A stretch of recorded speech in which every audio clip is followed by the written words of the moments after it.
2 and number 3 in the world. Talk about a rivalry of the generations, right? It feels like these two guys have been going at each other for a couple of decades now.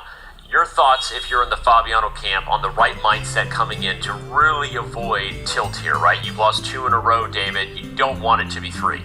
Yeah, there's many strategies when you're trying to avoid tilt, but usually you're not black against one of the most informed players in the world, Hikaru Nakamura. I think Fabi has to not focus too much on the opening. Hikaru has mentioned in the past that because Fabi is trying to play specific lines, Hikaru is able to dart around, dodge any prep, and kind of psychologically get under Fabi's skin very early in the game. So Fabiano has to along with Magnus Carlsen's game with Liren. But all right, let's back us up and drive through the opening. Yeah, it's move 7 now, but if we go from the start, it was a Queen's Pawn opening. The Nimzo Indian, for those of you wondering at home, is characterized by this move, bishop to b4, pinning the white knight on c3, often trying to shatter the white pawn structure by trading bishop for knight on this square.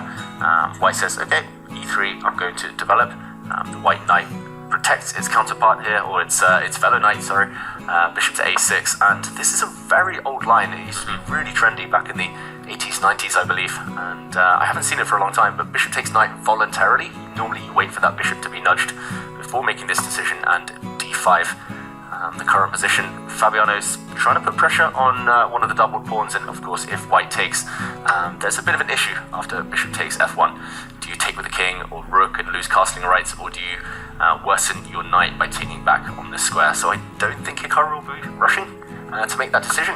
At the same time, it's an interesting anti-Nimzo decision. Again, often when you play these structures, just to back up, white normally has to keep those double pawns because black is playing c5 and trying to imprison them right where they stand. And again, not that this was going to happen, but if c5, black's next moves are things like knight c6, knight a5, and the rook comes to c8, and black is doing everything they can to barrel up against the weaknesses. But this move here would likely have been met by d5 for white, and that causes dysfunction to black's development on the queen side, and the space advantage is actually easy for white to go for precisely because of this knight being on g3. This is the whole idea of the knight e2 line, is to accelerate things like e4, and once that happens, white starts where bishop is coming out. Yes, the f4 move, the bishop is on the diagonal, so it's a comfy line for white. So that's part of the reason black goes with an anti-Nimzo Indian. The Nimzo player in me hurts when I see d5 because you just gave up the bishop pair voluntarily to double the pawns, and now you're undoubling them. And make no mistake, that is the small advantage white will have for the rest of the game in these positions, but you're doing so to stop the purpose of the knight on g3, control the e4 square, and then, like you said, highlight the tension on the diagonal, a6, f1. So, sorry, just went full Nimzo Indian player there. Just had to give a little breakdown. I just want to mention as well, it's early enough that we still see percentages at the side of the board in place of an eval bar, and we see that white in this position historically has won 29%, but black has won 34%, so actually a very high-scoring opening for black here, Anna. Interesting, maybe Fabi's looked at those stats when picking his line. It feels like it's a great choice for today. It's one of those first and very rare moments where it feels like maybe Hikaru was surprised for once. He has been so good at choosing his openings, predicting what his opponents were gonna do, and maybe today, for the first time, or one of the few times, it is his opponent who at least got a slight surprise in. Obviously, it doesn't mean that Hikaru doesn't know this opening. He knows it very well, but perhaps it's not what he expected for today. I think it's a fantastic point, and anyone who missed Hikaru Nakamura in the studio with us yesterday, one of the talking points we had was that overall Hikaru does seem to be guessing his opponent's openings well. He's been doing it for a while. At the candidates, he did it well. He scored 1.5 out of 2 against Fabiano Caruana. At the start of this event, we felt he did it well both in the first classical game they had and then in Armageddon. We applauded Hikaru's choice. Maybe this is the first changing of the guard a little bit. Fabiano choosing something that Hikaru didn't see coming. So I agree, Anna. That's bad news for those who want to see Hikaru in the confessional booth, though. That's the only problem, right? Is it means that maybe Hikaru's going to have to work a little harder at the opening than he has in the last few rounds. Does it mean we're going to see Fabiano in the confessional booth? Okay, right.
this one, maybe just to capture the handshake, but there's really nothing to say here other than whatever breakdown Dave is going to give us to just show how we got here, and then we will be back for Armageddon. Yeah, just very quick rewind. This is the current position. White should hold despite black being a pawn up, simply because there's no way to get this pawn moving. It can always be targeted by a second rook. Black's kingside structure as well, a bit fragile, so this one should be a draw. If one set of rooks were traded, maybe black has some chances, but ultimately Hikaru will hold without too many problems. Just to backtrack, there was one brilliant moment in this game as we see pretty much a draw offer from Fabiano. Ooh, maybe I hold off then. We'll see a handshake any second. They're about to hit move 30, which is the move number where the players are legally allowed to off-draw. And that's a smile and a handshake between the top 2 American players, world number 2 and world number 3. Hikaru being current world number 2 since yesterday's win, and Fabi losing. So the ranking switched around, and this means our first Armageddon of the day. Very quickly, we are in Armageddon, which usually we get time